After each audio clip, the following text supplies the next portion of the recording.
Pour savoir s'il existe un lien entre la masse et le volume de l'eau, nous allons faire différentes mesures de masse pour différents volumes d'eau.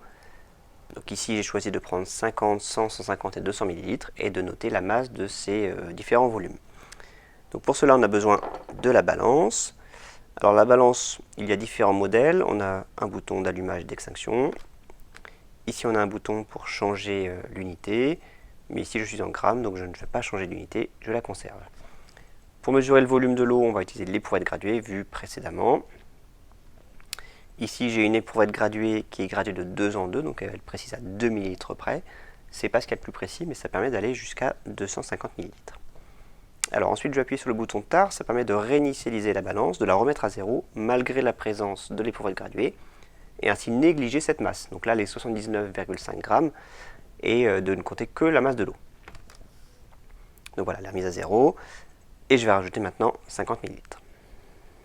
Voilà, donc les 50 ml ont été mesurés avec autant de précision que possible. Ici, donc on est précis à 2 ml près. Ce n'est pas forcément les éprouvettes les plus précises.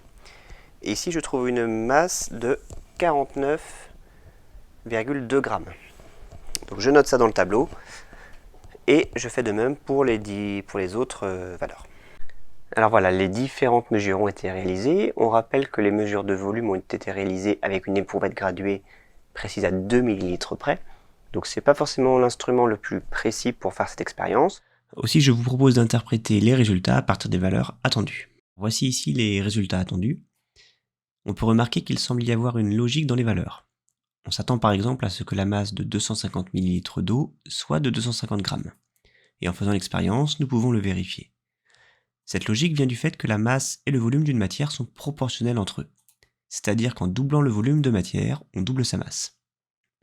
Pour l'eau, c'est encore plus évident, car on remarque qu'un millilitre d'eau a une masse de 1 gramme. On peut ainsi aisément trouver la masse de n'importe quel volume d'eau, par exemple 1 litre.